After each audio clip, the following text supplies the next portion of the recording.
Bonjour à toutes et tous. A priori, le micro fonctionne. Il reste un petit peu de place devant. Quelques chaises libres, effectivement, devant. Merci en tout cas à toutes les présentes et les présents d'être avec nous aujourd'hui pour cette table ronde intitulée pertinemment du rock et des bulles. Nous remercions le Winfest 2025 et Julien de Arles BD qui ont présidé à cette petite rencontre pour laquelle nous avons le plaisir d'accueillir 3 auteurs et autrices qui ont en commun d'avoir accepté notre invitation, d'abord, et c'est déjà pas mal. Droit d'aînesse, je commence par Franck Margerin, Bien, je suis le plus sans vieux. te faire offense. Non, mais pas photo. Bienvenue à toi, dessinateur culte si on peut dire, et créateur du non moins culte Lucien, que tout le monde connaît et que Franck a Pour ceux qui ne connaissent pas, j'ai mis le t-shirt spécialement. a la gentillesse de présenter. Merci d'être avec nous, Franck. Merci à toi. Nine Antico, sans Bonjour. aucune référence à l'âge d'ailleurs. J'ai 43 ans. Autrice, dessinatrice, réalisatrice. Ton dernier album, Madone et Putain, a reçu le prix Artemisia en 2024. Et des Inrocks. Et le prix des Inrocks. Et tu as fait l'objet d'une rétrospective au Festival d'Angoulême cette même année-là. Merci d'être là. Merci. Et enfin, Aurélie Paulet, illustratrice, dessinatrice, réalisatrice. Vous avez co-signé et adapté en mini-série sur Arte Les Espionnes racontent, qui donne la parole à 6 ex-espionnes de la guerre froide qui ont joué un rôle décisif dans l'histoire du XXe siècle. Mais surtout, vous êtes aussi responsable des magnifiques illustrations de cette édition 2025 du Winfest. Accessoirement, merci d'être là. Merci à vous.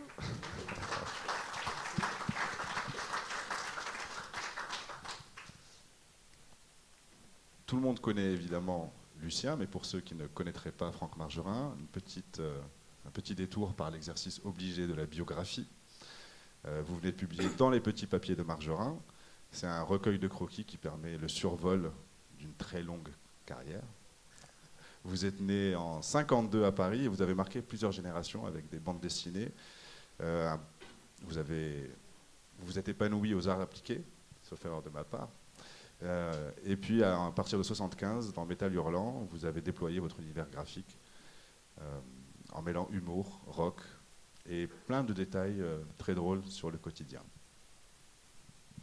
Je peux répondre quelque chose là-dessus? Oui. Déjà, c'était en 76, pas 75, mais bon, nos problèmes. Ok. Nos problèmes. En 79, Lucien né. Exactement. Jusque-là, c'est correct. Là, c'est parfait. Un rocker à la banane caractéristique, qui devient un des personnages les plus emblématiques de la BD française. Et des Bananes Métalliques en 82, son premier album. Et il séduit un large public en incarnant une jeunesse insouciante, fan de moto et de rock and roll, ce qui nous permet d'être pertinent aujourd'hui. Ce qui me permet d'être là. Ensuite, vous avez créé avec Phil Casoar, Scoop et Max Flash, supervisé une série animée, Manu. Oui. Et ensuite, vous avez reçu en 92 la consécration du Grand Prix d'Angoulême, qui vous a fait entrer dans la légende du 9e art. Ouais, jusque-là, c'est OK? T'as oublié Momo le coursier. Momo le coursier, C'est pas grave. mais il y en a beaucoup. Oui, après, il y a J'ai oublié de série Je veux préciser que une la Harley. biographie de Margerin ne saurait être exhaustive. Oui, non, étant oui, donné- on va pas tout citer. Nine, né en 81, puisque tu en as fait la confession, tu dis que tu es autodidacte, que tu as tracé ta voie dans la bande dessinée en mêlant musique, culture pop et beaucoup de récits d'émancipation féminine. Ton aventure commence dans le fanzina, comment s'appelait le fanzine que tu... Rock This Way. Comment? Rock This Way. Rock This Way. Tu y as travaillé un regard singulier sur l'adolescence, sur le désir, sur la construction de soi. Dès le goût du paradis, tu explores les questionnements des jeunes filles en quête de liberté. Tu as approfondi avec Girls Don't Cry en 2010. Et avec Hotel California, tu plonges dans l'influence du rock et de la culture américaine. Tu es passionné de musique, me disent les articles. Et tu fais dialoguer tout ça dans Coney Island Baby, un hommage aux icônes féminines du punk et du rock'n'roll. Non, Non. c'est pas tout à fait le bon pitch. Je crois que mes BD qui sont le plus emblématiques de mon goût pour la musique, c'est vraiment Hotel California. Coney Island Baby, en fait, c'est sur les trajectoires de vie de Betty Page et de Linda Lovelace. Je fais un parallèle entre leur destin assez tragique de femmes qui ont exploité leur corps et leur sexualité comme image et qui ont mal fini. Et voilà. Donc, ouais, c'était pas la bonne. C'était pas la bonne non. ligne. Non, je me suis emmêlé les pinceaux. Mais par contre, Coney Island Baby, voilà, c'est un titre de Lou Reed, de Tom Waits aussi, mais moi, c'était par rapport à Lou Reed. En 2023, tu as publié Madones et Putains. Jusque-là, c'est correct. Là, je me rattrape. Qui est un portrait graphique de figures féminines marquantes de la culture populaire et de leur représentation à travers le prisme du désir et du pouvoir. Est-ce que ce pitch te convient? Ouais, alors c'est important de dire que ça se passe en Italie, c'est entre Naples et la Sicile, donc ouais, c'est... Parfait. Aurélie, je me lance. Illustratrice, autrice, réalisatrice, un parcours qui est aussi entre le dessin, le cinéma d'animation, des études aux beaux-arts et en animation, un style graphique très singulier. Art déco. Ben voilà. Un style graphique singulier qui allie simplicité et efficacité, très moderne. Tu es passionné par la transmission et l'adaptation des récits historiques et culturels. Des albums, des documentaires illustrés, beaucoup de formats exploités, du dessin de presse, du dessin d'animation, et ta dernière publication, sauf erreur de ma part, Les Espionnes racontent, chez Stankiss Arte Édition, adaptée en mini-série documentaire. Alors en fait, c'est dans l'autre sens. Donc j'avais fait la série documentaire pour Arte, mais ce sont voilà, j'ai commencé par la série et on l'a adaptée ensuite en bande dessinée parce qu'on avait des éléments qu'on voulait rajouter et puis ça permettait de pérenniser aussi un peu ce projet. Merci. J'ai une question pour vous. Trois. Oui, c'est à votre tour maintenant. Quel lien vous faites entre le rock, la musique et la bande dessinée? Je commence par toi, Franck, si tu veux bien. Écoute, c'est une question difficile à répondre parce qu'il n'y a pas un lien direct. Faire de la BD, faire du rock, choses très différentes. On peut imaginer que c'est deux moyens d'expression qui touchent un public qui pourrait être le même, jeune, enfin en tout cas à mon époque. Et puis, sûrement des points communs, mais franchement, la BD c'est une chose, le rock c'est une autre chose. On peut, dans certains cas, les lier, mais je pense pas qu'il y a un lien évident a priori, quoi. Donc pour toi, le choix d'un personnage qui est devenu une incarnation du rock, c'était plus un effet d'époque? En fait, si tu veux, c'est parti d'un numéro spécial rock de Métal Hurlant, qui était un journal à l'origine de science-fiction. Donc quand j'étais amené à faire des BD pour Métal, je me suis senti un peu obligé de faire de la science-fiction, parce que voilà, c'était un peu le propos. Et franchement, c'était pas mon truc. Donc je me disais, bon, on va rajouter des petits martiens quelque part. Je racontais mes histoires et il y avait toujours un martien qui arrivait. Voilà, c'était la caution science-fiction. Et puis quand Manœuvre est arrivé, il a dit, ouais, on va faire un numéro spécial sur le thème du rock. Là, j'ai un peu cherché dans mes souvenirs, parce que quand on était aux arts appliqués, j'avais des copains qui avaient un groupe de rock. J'étais tout le temps fourré avec eux, parce que j'avais un combi Volkswagen, je servais de road manager. J'allais chercher les matériels à Pigalle, qu'on louait à l'époque. Et du coup, j'étais dans l'ambiance répète et tout ça. Donc, j'ai raconté une histoire là-dessus. Et je me suis dit, mais c'est ça que j'ai envie de raconter, c'est ça qui m'amuse. En plus, j'avais mis tous mes copains dans le groupe, sauf Lucien qui était inventé, mais les autres, c'était des potes, il y a même mon frère. Et donc, j'avais l'impression, en les redessinant, que je les retrouvais, quoi. Franchement, c'était sympa, je les connaissais, donc déjà mes personnages avaient leur caractère. Tout m'a paru facile, et donc j'ai demandé à Dionnet, qui était le rédacteur en chef de Métal, si je ne pouvais pas laisser un peu mes martiens de côté, et puis faire plutôt des rockers. Et il a eu l'intelligence de me dire oui, et voilà, c'est comme ça que c'est parti. Est-ce que le fait que le rock, à ce moment-là, porte la contre-culture populaire, est-ce que il y avait quelque chose de commun avec justement la bande dessinée qui était un art, on va dire, encore alternatif? Oui, il y avait... disons qu'il y avait une certaine génération qui était la mienne à l'époque. Moi j'avais 22, 23 ans. On était à fond dans le rock, on écoutait ça. et la BD. Il n'y avait pas 36 trucs, il n'y avait pas les jeux vidéo, enfin, toi, c'était plus limité. Et donc, ça me paraissait pour moi évident d'associer les deux. J'avais des trucs à raconter là-dedans, dans ce domaine.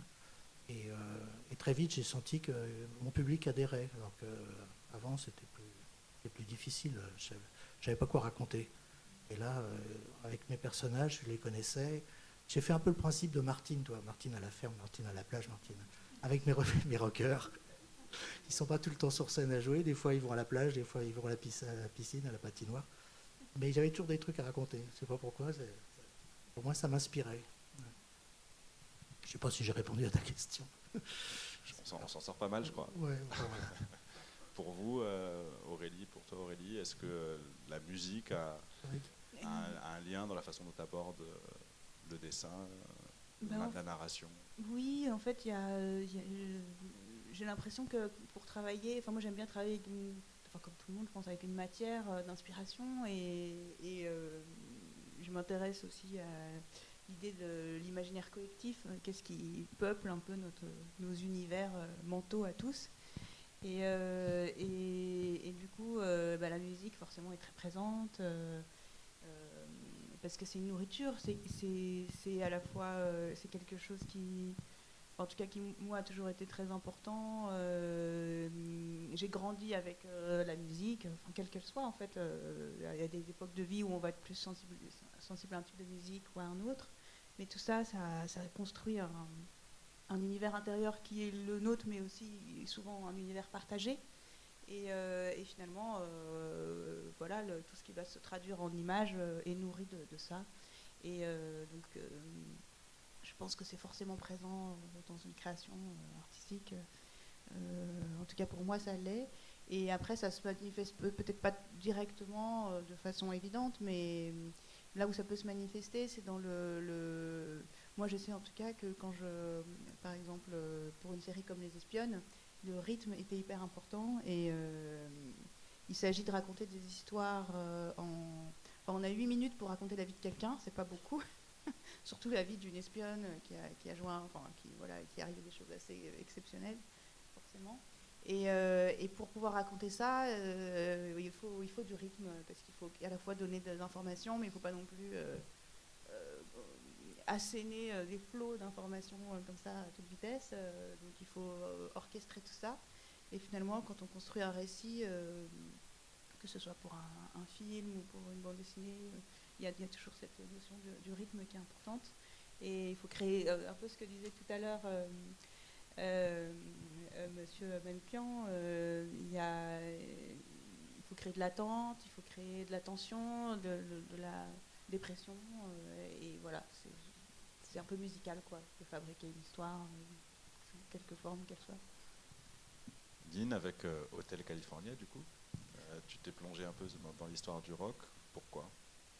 Mais parce que moi, en fait, je suis venue au dessin par le dessin de concert. En fait, j'ai fait des fanzines, donc Rock This Way, où je compilais.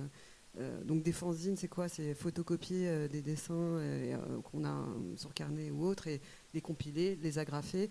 Et le fanzine, ça vient du fanzine, ça vient vraiment de la musique. En fait, c'était aux États-Unis, je crois que c'est aux États-Unis, ce mouvement-là, enfin de collecter, quand on était fan des Beatles, par exemple, pour communiquer à travers le pays sur l'actualité des Beatles. Et ben, dans chaque région, ils découpaient des trucs, ils faisaient leur assemblage, ils imprimaient ça, et les gens recevaient ça dans la boîte aux lettres, et ils savaient ce qui se passait de l'actualité de leur chanteur préféré.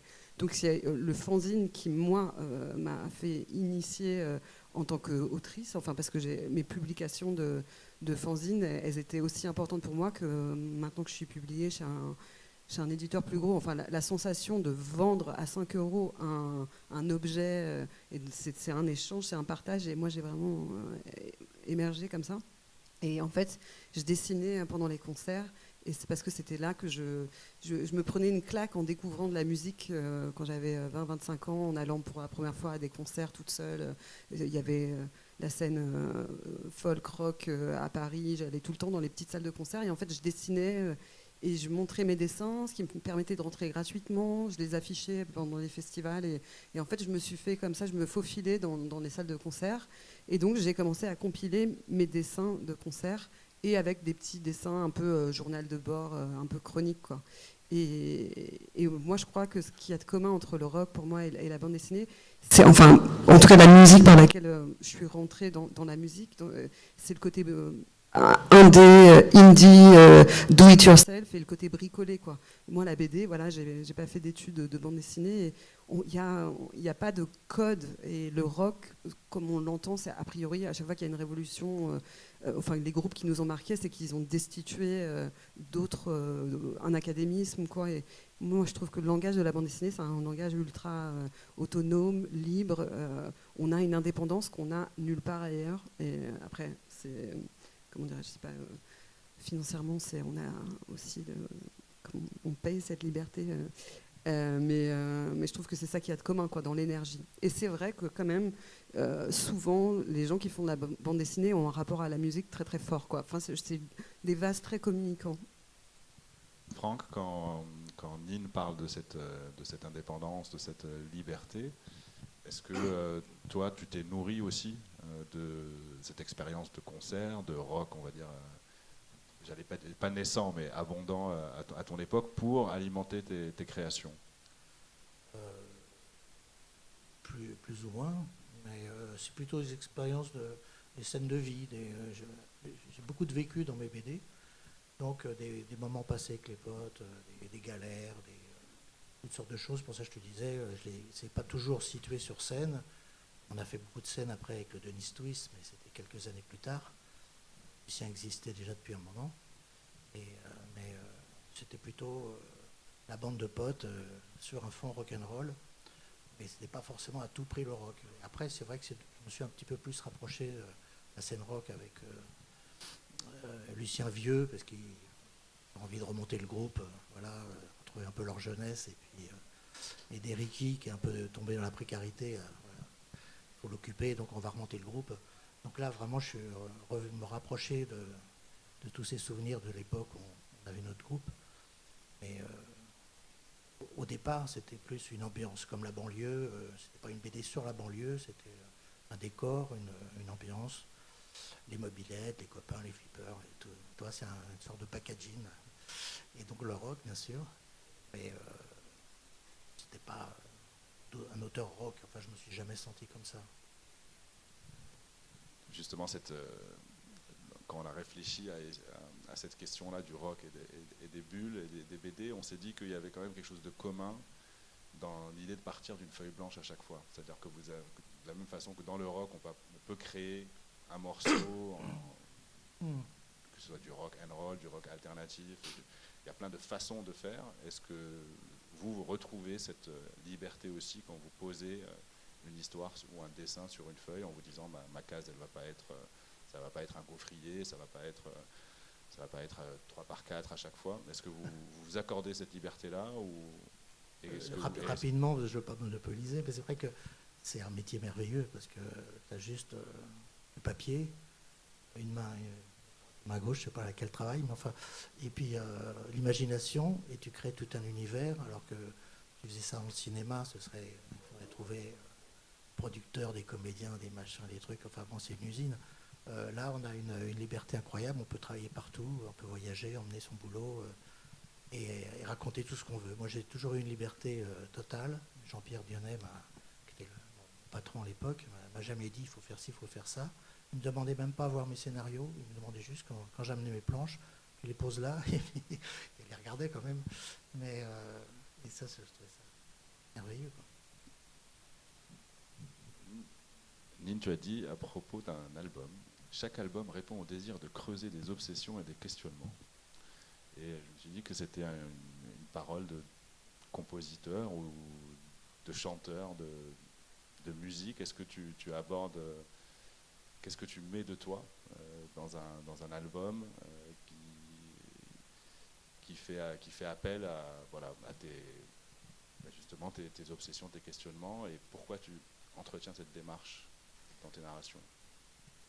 Par exemple, Hotel California, c'est partie de la lecture de Pamela Des Barres. C'est une groupie, mais c'est un adjectif un peu qui la restreint, quoi, mais elle était présentée comme telle. Et il y a un de ses livres qui a été édité qui s'appelle Confession d'une groupie, où elle raconte son parcours. Donc c'est elle qui l'a écrit, et c'est ses souvenirs, ses mémoires sur le Los Angeles du Sunset Strip, et donc la musique rock américaine californienne.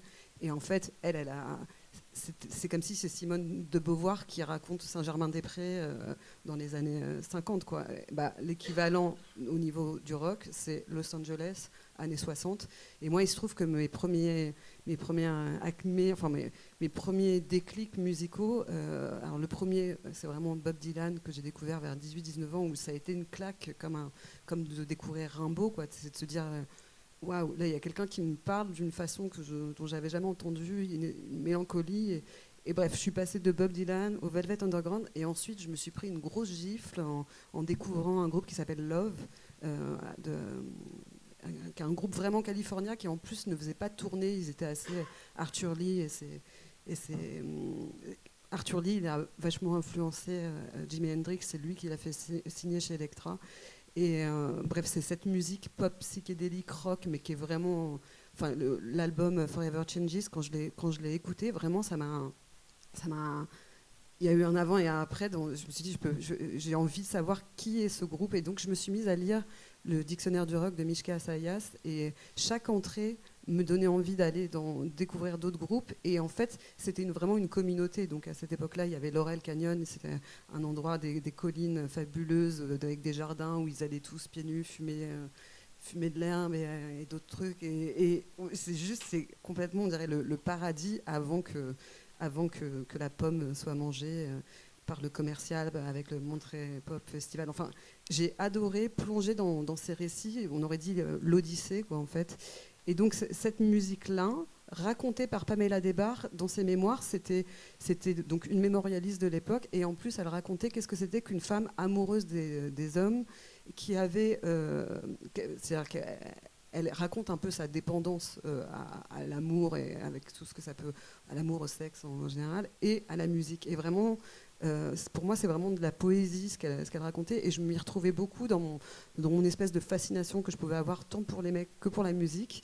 Et j'ai eu envie de passer par son personnage que j'ai réinventé comme une boucle d'or, en fait, et de raconter une histoire de l'Amérique à cette époque-là, parce qu'à travers tout ce qui s'est passé jusqu'en 69 et puis ensuite le début des 70, pour moi, c'était comme un livre ouvert sur une métaphore, en fait, de comment du bien, d'une utopie, se transforme et explose, quoi, en fait. Et comment la musique était vécue sensoriellement. Donc moi, c'est mon album le plus c'est celui où il n'y a pas de voix off, c'est la musique, c'est les paroles des chansons. Il y a des dialogues entre les personnages, mais il n'y a pas une voix off, donc le récit est mené vraiment par la musique. J'ai vraiment essayé de faire en sorte de faire passer, pour moi, qu'est-ce que c'est que cette musique, et comment elle impacte un moment, et qu'est-ce que c'était que de découvrir les Beatles à travers leur passage, je ne sais plus quel a été le show, et Elvis, bref, je parle un peu trop là. Mais voilà, ces albums-là, pour moi, c'était une façon de montrer comment on est touché par la musique, comment la musique rentre dans notre vie, à quel moment elle s'inscrit, et de raconter de comment on passe de l'autre côté du miroir d'une femme qui est fan, et qui finalement, comment elle va exister elle-même. Elle a fait de la musique, Pamela Des Barres, produite par Zappa, dans un groupe qui s'appelait les GTOs. Bref, j'avais envie de parler de tout ça, de comment exister quand on est en admiration, comment on existe de l'autre côté, comment on passe de l'autre côté, quoi. Franck, à propos de Lucien, qui a quand même traversé les époques, Oui. comment est-ce qu'on fait vivre un personnage comme ça sur plusieurs décennies? Comment est-ce qu'on lui fait... Écoute, c'est quoi l'inspiration quand j'ai commencé Lucien, je les ai situés dans les années 60. C'était le rock que j'ai écouté quand j'étais môme, parce que quand j'ai découvert le rock, c'était en fait les Chaussettes Noires, les Chats Sauvages. C'était des reprises en français des standards américains. Et je ne connaissais pas Elvis, je ne connaissais pas Cochrane. De toute façon, je connaissais les Chats Sauvages. Et toi, bon, pour moi, c'était ça le rock. Et puis après, que j'ai quand même vu que c'était des adaptations, avec des paroles écrites par des adultes pour souvent donné des leçons de morale d'ailleurs, parce que les trois quarts des textes, c'est faut pas boire, faut pas faire, faut travailler, c'est affligeant. Donc, j'ai découvert le rock comme ça, et avec le recul, quand on a monté un groupe qui s'appelait Los Crados, on a repris tous ces tubes avec un deuxième degré, un clin d'œil, on rigolait. C'est un peu aussi ce qui s'est passé avec Le Bonheur des Dames, c'était un peu de la parodie. Et puis petit à petit, je me suis un peu détaché de ce truc-là, et j'ai situé Lucien dans les années 80, parce que je voulais que les punks arrivent, je voulais qu'il y ait un univers un peu plus riche que les années 60. Et puis après, c'est devenu un peu n'importe quoi, c'est totalement intemporel. Mais c'est vrai que je ne suis pas comme Nin, aussi axé rock'n'roll. Il y a beaucoup de recul, c'est une toile de fond, c'est un peu n'importe quoi, il faut reconnaître. C'est plutôt pour faire rire les gens. C'est une bande de losers qui fait du rock et qui essaye de plus ou moins de réussir. Mais enfin bon, voilà, c'est ça mes histoires. Mais le loser des années 70 ou des années 60 n'est pas le même loser qui joue à la PlayStation avec son fils. Donc il y a quand même à chaque fois une représentation contemporaine. J'ai fait un petit break avec Lucien pendant quelques années. C'est là où j'ai fait Momo le Coursier, d'autres personnages. Et quand j'ai repris Lucien 10 ans plus tard, je me suis dit, si je recommence Lucien tel que je l'ai quitté, j'ai l'impression de régresser, de revenir en arrière, reprendre un train qui était déjà parti depuis longtemps. Donc je me suis dit, je vais mettre Lucien dans les années 2000, notre époque, et il aura un téléphone portable. Je ne sais pas s'il saura trop s'en servir, mais en tout cas il en aura un. Il aura un fils qui fait de la PlayStation, une femme qui est toute la journée sur les réseaux sociaux, une gamine qui est une ado qui a un coup est gothique, après elle est punk, après, enfin bref. Et je voulais le mettre dans une situation de notre époque. Et lui, il remonte le groupe avec ses potes, donc ils vont rechanter les chats sauvages, chaussettes noires dans les années 2020, donc ce qui afflige sa gamine, qui est ça totalement ringard. Et voilà, bon, c'était ça que j'avais envie de raconter, quoi. Plus, les gens aiment bien Lucien parce que souvent ils se reconnaissent. Hein. C'est un peu des. Enfin, je pense qu'il y a un côté comme ça affectif, ils se reconnaissent.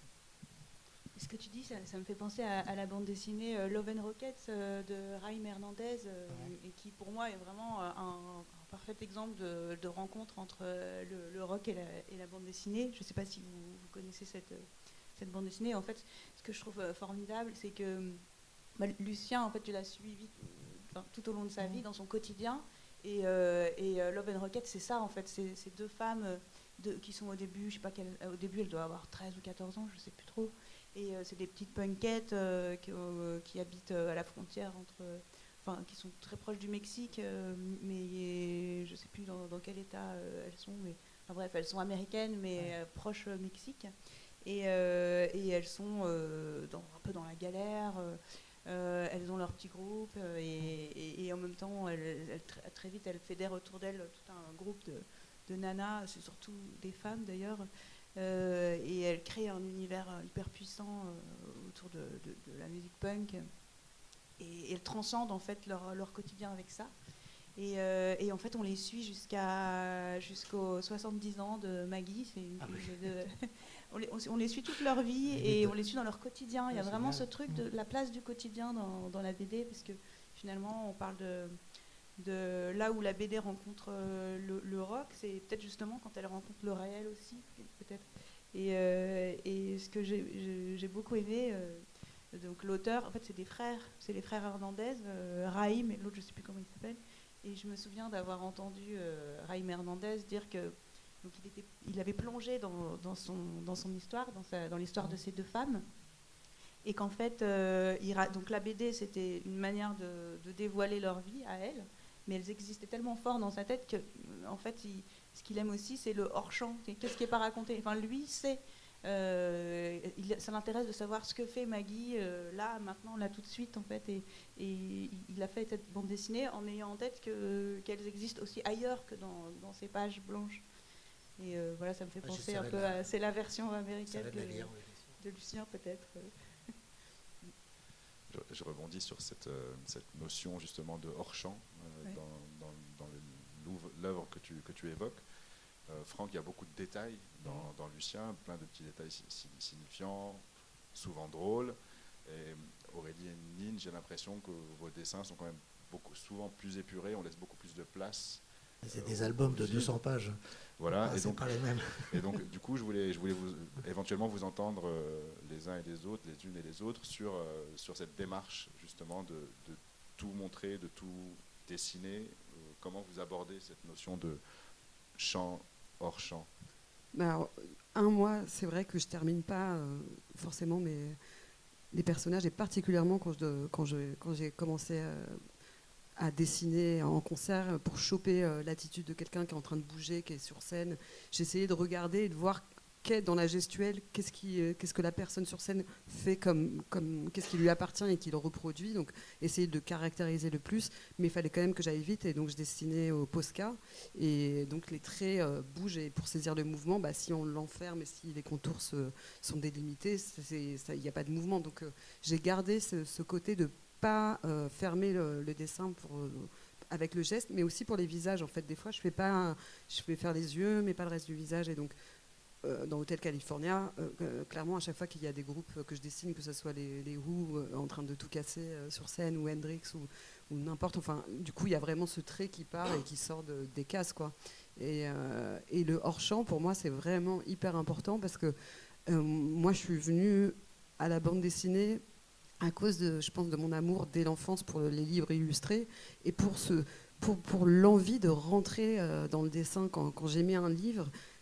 Et je pense que ça fait cet effet-là à n'importe qui. C'est une image qu'on aime, on a envie de rentrer dedans, et on s'imagine ce qu'il y a à gauche, à droite, de leur champ, ce qu'on ne voit pas. Et moi, c'est vrai qu'en bande dessinée, j'essaye vraiment de faire que dans chaque case, moi, j'ai envie d'y rentrer. En tous les cas, de créer un monde, et ça marche avec le rapport du noir et blanc, des contrastes, des ombres. C'est de créer un petit univers dans chaque case, d'essayer de faire en sorte que dans chaque page, il n'y ait pas de case passe-moi le sel, quoi. En fait, il n'y a rien qui soit juste pour passer de A à B, que chaque case compte visuellement. Et ça m'est venu, je pense, beaucoup des auteurs américains que j'ai aimés, par qui j'ai découvert la bande dessinée, comme Daniel Clowes ou Charles Burns, qui sont très cinématographiques dans leur cases. Et je pense que c'est ça que j'ai eu envie de faire en bande dessinée, quoi.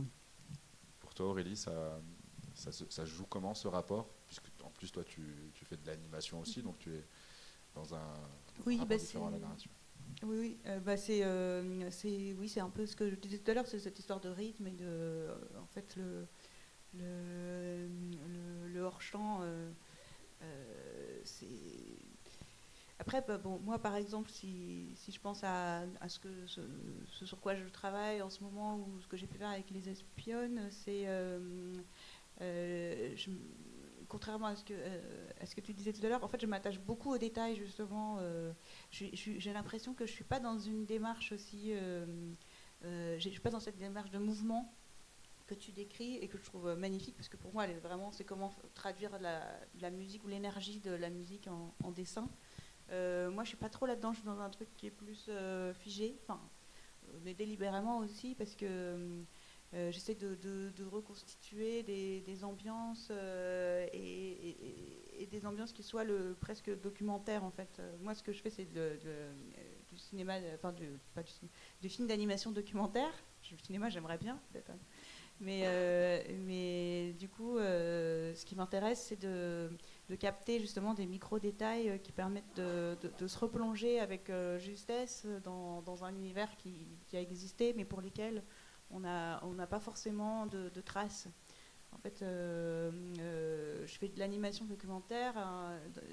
C'est un endroit du documentaire où justement l'animation peut avoir du sens, où le dessin va avoir du sens, parce qu'il va permettre de rendre compte d'un réel passé en utilisant l'imaginaire, mais aussi en se basant sur des éléments très concrets.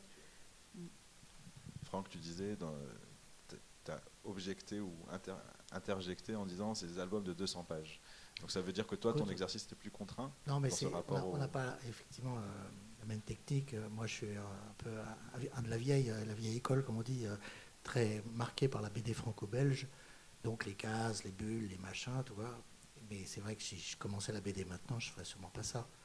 Parce que là, on se rapproche un peu du style manga, c'est-à-dire qu'on on est épure, on favorise peut-être le mouvement, plein de choses. Enfin, c'est une autre façon de raconter les histoires. Moi, j'ai un peu honte de dire que mes albums font 44 pages. C'est comme un an de boulot pour moi. Mais quand je vois des albums de près de 300 pages, moi je dis, pour moi, c'est impossible. C'est impossible. Avec le style que j'ai. Évidemment, après, si on me dit, ce serait sympa que tu fasses une histoire de 200 pages, c'est sûr que je vais faire différemment. Je vais plutôt travailler sur le crayonné. D'ailleurs, c'est ce que je fais de plus en plus. Maintenant, j'ai un peu mis la BD en stand-by. J'illustre des bouquins faits souvent par des copains et je leur fais des illustrations en façon croquis. Et c'est très dynamique et je le fais vite, je le fais avec beaucoup de plaisir. Et finalement, ça fonctionne mieux qu'un truc repassé à l'encre, au pinceau, machin. C'est moins figé. Est-ce qu'il y a un album que dont vous auriez aimé faire la couve? Un album de musique, un album ah oui, un culte album de pour musique, vous? Parce que, alors, Aurélie, tu as réalisé une série qui s'appelle Culte, sur les auteurs cultes, mais du coup, est-ce qu'il y a un album culte, un groupe culte Je sais pas, pas forcément du rock. Le premier qui me vient à l'esprit, je sais pas pourquoi, c'est Mark Lanegan. Je sais pas pourquoi je pense à ce musicien-là, parce qu'en fait, je m'étais dit en écoutant certains morceaux, j'aimerais bien faire un clip pour ce gars. Et j'étais allée voir un concert à Paris et j'avais envie d'aller lui demander à la fin, est-ce que je pourrais faire un clip pour vous? Puis je l'ai pas fait parce que je n'osais pas. Et j'ai appris peu de temps après qu'il était mort. Voilà, je me suis dit, c'est con. À titre posthume, peut-être. Et c'est vrai qu'il y a ce truc de... Il y a deux groupes que j'aime beaucoup. J'aime beaucoup ce qu'il fait, lui. J'aime bien aussi ce que fait un autre Marc, qui s'appelle... c'est quoi son nom de famille? Mark Sanders. Mark Sanders, c'est le chanteur de Morphine, un groupe que j'aime beaucoup aussi. Et qui est mort aussi. Et qui... ce qui arrive souvent dans certains... Oui, dans le rock. Voilà. Ils meurent jeunes, ces gens, souvent dans beaucoup de souffrance. Mais voilà, c'est peut-être deux artistes où j'aimerais beaucoup faire des clips plus que des pochettes, mais pourquoi pas avant les deux. Et pour toi, Franck, Écoute, t'as pas le droit de dire Renaud, je crois. Non, oui, ça serait un peu trop facile presque. J'avais fait une pochette pour Nino Ferrer. C'était quand même de voir arriver Nino chez moi. C'était un moment magique. Et puis, je lui avais proposé un truc, une espèce de bandadais en cow-boy avec les jambes marquées. Il avait adoré, ça s'était bien passé. Mais à l'époque, je ne me posais pas trop de questions. Je faisais les choses comme ça avec une certaine candeur, innocence. Et maintenant, ça me mettrait tellement la pression de devoir faire une pochette pour quelqu'un de très connu. Je crois que je n'oserais pas. Je préfère faire pour des petits groupes. D'abord, mon image, c'est plutôt le rocker loser, tu vois, le truc. Donc, j'ai fait pas mal de pochettes pour des groupes qui marcheront jamais. On en connaît plein. Mais enfin, bon, j'exagère parce qu'il y en a quelques-uns quand même qui fonctionnent. Mais c'est vrai que, imaginez faire des groupes, par exemple les Stones, ils m'appellent, ils me disent, il faut que tu nous fasses une pochette, ça c'est inconcevable, impossible. Tu leur donnes mon numéro. Moi, je dis oui. Moi, j'avais eu la grande chance quand je suis allée à Los Angeles, en fait, parce que j'ai eu une bourse qui s'appelle Hors les murs, qui m'avait permis d'aller à Los Angeles pendant 2 mois pour rencontrer des gens qui avaient vécu, pour rencontrer Pamela Des Barres. Et puis, je tenais à voir des gens qui avaient vécu la scène rock à ce moment-là. Donc, j'ai traîné pas mal avec des vieux, et c'était super. Et qu'est-ce que j'allais dire? Les pochettes. Je peux pas, oui, les pochettes. Oui, en fait, j'avais regardé un super documentaire sur un duo de graphistes, photographes qui s'appelle Gary Burden et Henry Dilst, et qu'on fait les pochettes d'albums les plus sublimes qu'on a tous en tête, que ce soit les Doors, Crosby, Stills, Nash. Qu'est-ce qu'ils ont fait d'autre? Enfin, ils ont tellement pléthore de pochettes. Et en fait, il y avait un documentaire sur eux où on les voyait revenir sur tous les lieux où ils avaient fait les pochettes, les photos, etc. Et j'avais réussi, par la magie d'Internet, à choper leur mail. Et je leur ai écrit, ils m'ont répondu, ce qui est très américain de répondre aux mails, ce que les Français font beaucoup moins. Et ils étaient ravis à l'idée que je puisse passer les voir à Los Angeles quand j'y serai. Donc je les ai rencontrés chacun séparément. Et donc voilà, disons que des pochettes magnifiques, il y en a eu énormément, mais je crois que de vivants encore, dont j'aimerais faire une pochette, Neil Young, Après, ouais, ça je trouve que c'est un vrai regret, mais en même temps, je dis ça, mais les vinyles reviennent. Mais moi, l'objet vinyle, il a rien à voir avec déjà écouter Spotify ou c'était moi quand j'étais petite, j'aimais déplier ceux qui s'ouvraient là. Et hop, là, on rentrait. C'était non seulement le son, mais on regardait ça et on avait l'impression de plonger dedans. Donc ouais, c'est vraiment ça participait, c'était aussi important l'image de ces vinyles que la musique, quoi. Avant de faire de la BD, j'étais encore étudiant en école d'art, je rêvais de faire des pochettes de disques, que ce soit mon métier. Donc je faisais des fausses pochettes que j'ai montrées pendant un certain temps montrant mes dessins. Bon, j'en ai fait mais beaucoup plus tard. Et mon frère, ça a été son métier.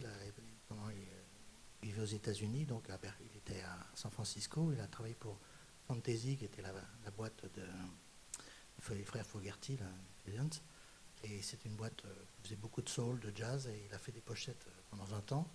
Et j'ai pu, par lui et son patron, faire 2 pochettes pour Fantasy, dont une où c'était une compilation de trucs chantés par des blacks, des trucs un peu soul. Et donc j'avais fait des blacks qui jouaient dans la rue et tout ça. Et ils avaient adoré, sauf les lèvres que j'avais fait un peu grosses. Et aux États-Unis, si tu fais un noir avec des grosses lèvres, t'es un raciste, quoi. Donc il a fallu que je retouche toutes les lèvres. Sinon, à part ça, c'est bien. Pour l'anecdote. Alors, justement, tu parlais des vinyles, du retour des vinyles. La BD est toujours là, elle n'a pas disparu entre-temps. Comment vous expliquez que cet objet physique, à l'heure du tout digital, continue à vivre? Pour vous, qu'est-ce qui fait qu'il y a encore cette culture de ce type de livre-là? Il semblerait que ce soit les DJ qui ont sauvé le vinyle. Et la BD, alors qui a sauvé la BD, Ou a-t-elle besoin d'être sauvée? La BD est à la fois toujours un peu en péril et à la fois toujours croissance. Mais je ne sais pas si la BD mourra un jour. Elle évolue. On va beaucoup plus vers le roman graphique. Maintenant, la BD franco-belge est en train de disparaître. Elle évolue, mais je ne pense pas qu'elle mourra. Vous êtes d'accord? Ouais, j'espère, mais c'est vrai qu'il y a une grande mode de la BD de vulgarisation, chose qu'il n'y avait pas avant, par exemple. Maintenant, quand on veut se documenter sur un sujet, il y a, je pense, une petite flemme des gens à lire des livres où il n'y a que du texte sur un sujet qui est un peu ardu, et la BD fait glisser avec l'image. Donc voilà, il y a ce champ de la BD qui prend une grande place quand même. Et puis, c'est vrai qu'il y a énormément de BD et ça se vend bien, mais après, des auteurs... les auteurs qui gagnent bien leur vie, il n'y en a pas tant que ça non plus. Et on parle beaucoup tout le temps des mêmes, en fait. Donc il y a énormément, il y a une bonne représentation en librairie, mais par contre, voilà, c'est pas un métier où c'est facile de gagner sa vie correctement, parce que ça prend beaucoup de temps de faire une BD, c'est très long. Et voilà, quoi. Donc c'est un métier génial, mais c'est vrai que c'est très précaire comme situation, quoi. Aurélie, tu as l'air d'accord. Oui, non, je suis d'accord. En fait, dans l'audiovisuel, il y a un statut qui est merveilleux, qui s'appelle le statut d'intermittent du spectacle, qui n'existe pas pour les auteurs de BD ou les illustrateurs ou les auteurs de livres. Et alors que finalement, c'est un peu le même processus. Il y a quand même des longues étapes où on n'a pas forcément de contrat, il faut travailler dans la recherche, il faut nourrir son inspiration, il faut dessiner. Et ce temps-là, quand on est auteur de BD, il est rarement pris en compte, quoi, le temps de travail technique. On paye en droit d'auteur, mais il y a aussi tout un long travail de temps technique qui n'existe pas, qui n'est pas tellement considéré. Donc c'est vrai que moi, au début, je voulais faire de la BD, puis j'ai commencé en faisant un peu de BD, puis très vite, je me suis dit non, je vais plutôt faire de l'animation, parce qu'il y a ce statut qui existe et qui est fantastique. C'est vrai que cette liberté qu'on a, on la paye par le fait qu'on n'a pas un vrai statut. Enfin, on est des artistes, c'est-à-dire qu'on n'a pas de boulot, on n'a pas de chômage, on n'a pas. Il faut se démerder pour avoir du boulot, il faut se démerder pour gagner sa vie. Enfin, tout le temps, on n'a pas d'aide. À aucun moment, on cotise comme tout le monde pour plein de trucs, mais dont on ne profitera jamais. C'est comme ça. Par contre, c'est un très beau métier malgré tout, mais il faut savoir s'attendre que pas un métier facile. J'ai eu beaucoup de chance, je suis arrivé au bon moment. dans les années 70, je crois que ceux qui commencent maintenant n'auront pas la chance que j'ai eue. Et justement, toi qui as commencé dans les années 70, est-ce qu'il y avait beaucoup de dessinatrices, illustratrices Et il y en comment avait tu- quelques-unes, oui, il y avait déjà Bretéché, bien sûr, Nicole Cavlou, Anne Götzinger, enfin il y en avait quelques-unes, mais c'est vrai que moins. Et puis elles avaient, pour la plupart, pas toutes, parce que ce n'était pas le cas de Cavlou ni de Bretéché, un style qui faisait tout de suite penser que c'était une BD de fille. Maintenant, bon, il y avait aussi, qui s'appelle Florence Sestac, ils font des BD où on ne peut pas deviner que ce soit une fille ou un homme, toi. Maintenant, ça a évolué, quoi. Mais c'est vrai que dans les années 70, vous voyez plutôt des histoires un peu joliment dessinées, on se dit, ah, ça, c'est une fille. C'est plus le cas. Enfin, c'est toujours le cas pour certaines, mais moins. Ouais, c'est vrai. En fait, c'est tout à l'heure, tu parlais de la page blanche et de la liberté incroyable de l'artiste. Et en fait, finalement, moi, j'ai l'impression que sur une page blanche, on peut aussi mettre beaucoup reproduire un système qui est déjà très organisé. C'est pas parce qu'on dessine sur une page blanche qu'on a forcément l'esprit libre. Parfois, on arrive avec une vision très standardisée de quelque chose. Et c'est vrai que ce qui est intéressant aussi dans l'héritage aussi des musiciens de rock ou autres, c'est de casser les codes et de détourner les genres. Et en fait, depuis quand même quelques années, tous ces codes un peu standardisés, on les casse. Et du coup, je pense qu'il n'y a pas de style genré, sexué. Enfin, on peut être une femme et parler de n'importe quoi, ou d'un homme parler de n'importe quoi. Et de plus en plus, peut-être, ces verrous sautent, quoi. Tu voulais rebondir, Nino? Non, mais c'est que maintenant, je pense que tout un chacun, enfin, il y a suffisamment d'offres de BD complètement différentes les unes des autres. C'est comme le cinéma, quoi. Enfin, donc le spectre est très très large, et je pense qu'on peut, n'importe qui en rentrant dans une librairie spécialisée de BD peut en trouver une qui va lui convenir. Et c'est vrai que voilà, les gens qui disent je lis pas de BD, pour moi ça me paraît aussi fou que de me dire les films je m'en fous, la musique rien à foutre. Enfin, la BD, ouais, c'est aussi large que ça, et c'est pour ça que ouais, je pense que l'avenir sera encore long devant, parce qu'il y a de plus en plus de représentations différentes de dessins, de sujets, ouais. On vous le souhaite. Ouais. Mais tu parlais de représentation, justement. Tu as en commun avec Aurélie d'avoir revisité l'histoire avec un regard féminin, Les Espionnes et Madone et Putain.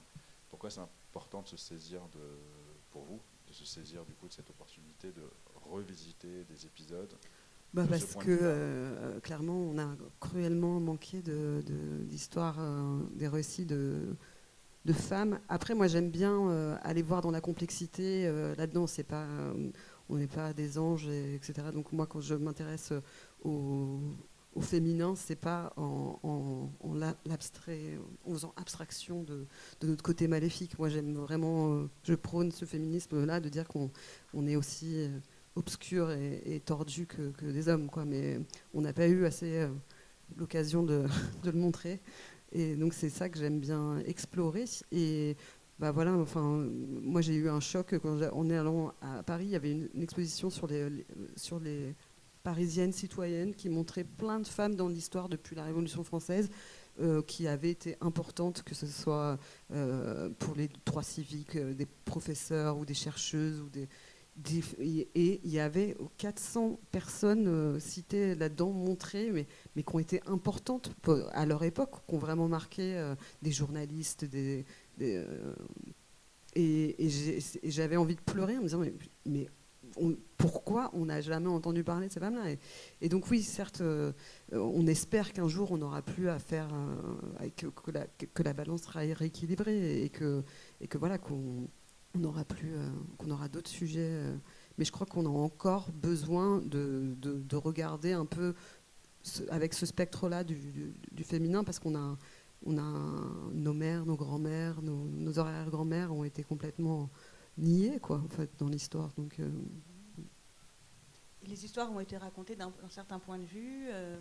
ou en tout cas de certains points de vue, mais pas d'une multitude de points de vue. Et donc c'est vraiment important c'est pour ça aussi, là, par rapport à ta question sur l'histoire et revenir sur des documents historiques, c'est, je pense, vraiment intéressant et nécessaire de revenir en essayant de retrouver des points de vue qui n'ont pas été entendus, qui n'ont pas été écoutés, ou en donnant aujourd'hui aussi un point de vue, à rajouter un point de vue aux autres. Ça me paraît assez essentiel, et le point de vue féminin, le point de vue des femmes, je veux dire, même historiquement et sociologiquement, comme tu disais, n'a pas été écouté, pas été du tout entendu pendant très longtemps, ou voire invisibilisé. Et c'est vrai qu'il y a beaucoup de boulot à faire là-dessus. Et c'est vrai que moi, ce qui m'amuse un peu, c'est que au tout début, quand on a fait les espionnes, quand on a commencé à faire le projet, on nous disait tout le temps, ah ouais, bah voilà, en ce moment c'est à la mode, les projets sur les femmes, c'est bien, vous arrivez au bon moment parce que c'est à la mode. Mais c'était il y a, je sais pas, 6 ans, ou je sais plus trop. Mais en fait, c'est pas que c'est à la mode, c'est juste qu'il y a énormément de choses à dire, et ça n'en finira pas. Enfin, je veux dire, c'est pas une mode passagère. Enfin, c'est vraiment important et fondamental, surtout de re-questionner les points de vue qu'on pense être des acquis, parce qu'il y a énormément une vision du monde qu'on peut avoir collective, une vision du monde d'une société qui en fait est imbibée d'idéologie, et quand on est noyé dedans depuis notre enfance, on les voit pas ces éléments. Et cette déconstruction, en ce moment, elle est à l'œuvre depuis quelques années, et notamment grâce au mouvement MeToo. Et ben oui, elle est en train de révéler, de déplacer un petit peu les points de vue. Et ça, c'est important. Et puis c'est aussi passionnant, vraiment passionnant, parce qu'il y a des choses incroyables à découvrir dans l'histoire, notre vision de l'histoire. En fait, comporte énormément de zones obscures, et ces zones obscures, il faut les sonder. Franck, pour toi, on vient de parler du mouvement MeToo, on vient de parler de tout ça, tu n'as jamais eu envie de faire un Lucienne? Écoute, si, on a toujours envie de faire des trucs qui collent un peu à l'actualité, mais c'est vrai que faire une BD, c'est un an de boulot. On a toujours peur d'arriver trop tard. Le temps, je sais qu'il y a un moment, je voulais faire une BD sur le Covid. Je lui ai dit, attends, non, le temps de la faire. Elle va sortir, le Covid sera fini. Et puis, donc, c'est vrai que là, le mouvement MeToo, c'est un truc formidable, c'est vrai. Mais des fois, on a envie de rigoler aussi un peu avec ça, parce que des fois, ça va peut-être un peu loin. Tu vois. Il y a des gens, ils n'osent plus prendre l'ascenseur s'il y a une femme qui est rentrée. Ils vont prendre le suivant. Parce qu'ils se disent... elle va penser que simplement si je la regarde, ça y est, c'est du harcèlement. Attention, c'est le moment où la discussion part en sucette. C'est pas encore le cas en France. Il paraît qu'en Amérique, ça va à peu près à ce niveau-là. Et les gens déconseillent aux gens de prendre l'ascenseur s'il y a une femme dedans. Ça devient un peu fou. Si vous étiez dans un groupe, vous seriez... Groupe de rock, ouais, enfin, musical. Vous seriez à quel instrument? Batterie. Batterie, ouais. C'est sûr. Ouais, parce que c'est un peu en retrait, en même temps ça donne vraiment la dynamique, et je n'arrive jamais à faire la différence entre le guitariste et la basse, donc je pense que c'est foutu pour moi. Donc, mais la batterie, je la place, je la situe bien. Okay. Franck? Quand j'ai fait partie d'un groupe, donc je voyais, c'est vrai que le guitariste, tout le guitar héros, c'est celui qu'on regarde. Le batteur, c'est toujours celui qu'on prend pour un crétin. Enfin, il passe. Enfin, la légende veut que ce soit. Pardon, excuse-moi. La légende veut que ce soit un peu l'abruti du groupe. Bon, il porte les. C'est une légende. Hein. Non, mais c'est celui qui se fait le moins de groupie parce qu'il met plus de temps à ranger ses instruments. Il passe son temps à régler sa batterie et tout ça. Et les mecs, ils portent leur truc et tout. Et moi, dans mon groupe, je jouais du tambourin. Alors, bon, ça fait un peu mal à la main au bout d'un moment. Mais je trouvais que c'était génial. J'avais ça dans mon sac à dos. Ça pesait rien, et puis bon, je faisais un peu de bruit quand même, on me remarquait, et ça me convenait bien, pas de fausses notes, bon, faut tenir bien le rythme, mais voilà, parce qu'à la guitare quand même, faut pas trop se planter, enfin, il n'y a aucun instrument dans lequel, la basse à la rigueur, ça passe, mais... Tambourin aussi, a priori. Tambourin, faut aller dans le rythme quand même. Et toi, Aurélie? Moi, c'était la basse, justement, je pense. Mais on peut monter un groupe, du coup, on est à peu près... Voilà, la batterie, la basse, c'est bon. Je crois qu'on est pas mal. On fait que du rythme, c'est ça le problème. Ah, mais je sais pas, pour moi, c'est un squelette, quoi, j'aime bien. Non, mais la basse, c'est un rôle très important, mais c'est vrai que quand tu es gamin, enfin, je me souviens quand j'étais gamin, la basse, on l'entend pas. En fait, si, elle appuie la section rythmique, le batteur et le bassiste sont copains, et Et pendant très longtemps, je lui ai dit, moi, je vais faire la basse parce que on a le même statut que le guitar héros, c'est-à-dire que tu es sur scène, tout le monde te regarde, mais tu peux faire n'importe quoi. C'est le sentiment que j'avais quand j'étais jeune. Sur cette note, je vous remercie et j'invite, j'ouvre la session d'éventuelles questions du public s'il y en a à nos invités. Ils sont endormis peut-être. Il y a une question.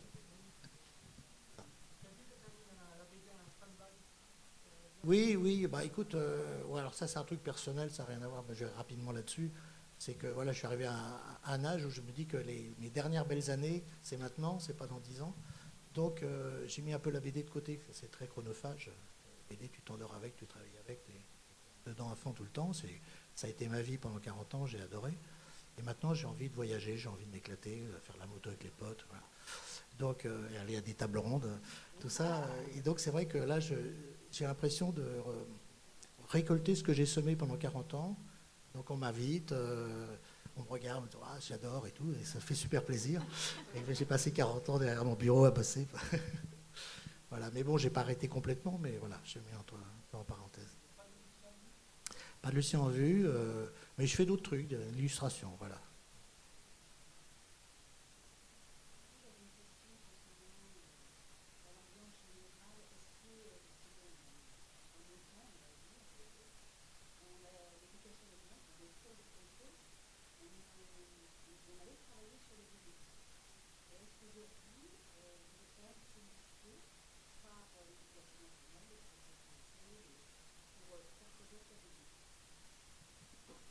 Ça m'arrive de faire des interventions en collège ou lycée, plutôt avec le Pass Culture. Alors là, ça a aidé aussi. Donc là, je ne sais pas où ça en est, mais il y a beaucoup moins. Il va y en avoir moins parce qu'effectivement, il y a quand même un travail qui est fait pour nous faire parler de notre rapport au livre et pour inciter les jeunes à lire. Et c'est vrai qu'il y a là, la grosse vague avec les jeunes, c'est quand même le manga. Et ce qui est super, parce que manga, ça veut dire bande dessinée, juste en japonais, quoi. Mais l'idée, du coup, c'est plutôt moi de leur dire ok, il y a ce manga là que vous connaissez et il y en a plein d'autres parce que finalement juste à travers le spectre du manga aussi il y a tout plein de récits différents, donc j'essayais un peu de les faire dévier des séries qui sont les plus connues, quoi. Mais ouais, non, c'est plutôt des interventions très ponctuelles, on peut pas dire que ça m'arrive très, très, très souvent non plus, mais ouais, c'est dommage, ouais. C'est rigolo quand on fait ça. Bon, les gamins, ils aiment. La seule chose qu'ils aiment, c'est quand tu dessines sur le tableau. Parce que tu peux raconter ta vie. Bon, au bout de Et de 5 savoir combien voilà, on est au payé. bout de 5 minutes, ça les gonfle. Tu dis une question, oui, combien ça gagne, comme tu dis, combien ça rapporte. Voilà, c'est ça un peu les gamins. Bon. Et puis il y en a 2-3 quand même qui viennent te voir après parce qu'ils aiment le dessin et tout ça. Ils veulent en savoir peut-être un peu plus. Mais globalement, ce qui les amuse, c'est quand tu dessines. Alors là, ils sont tous éveillés. Mais dès que tu arrêtes de dessiner, mais c'est sympa, moi je rigole beaucoup avec ça. Après, non ? Oui, j'en ai fait un peu des résidences dans des collèges.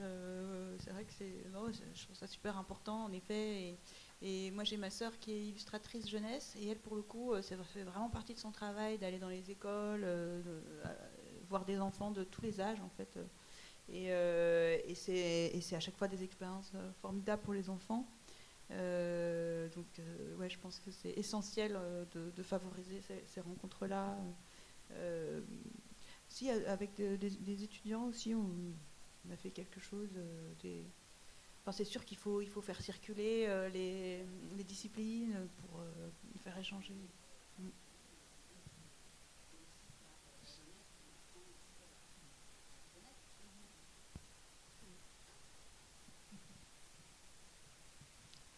Une autre question éventuellement ? Alors, apparemment non. Et Ouais, donc je vous invite... Pardon, vas-y Franck. Je vous invite à poursuivre l'échange juste à côté, autour de la table de dédicace à laquelle vont se rendre nos invités d'aujourd'hui. Merci à tous. Merci Reda. Merci Julien.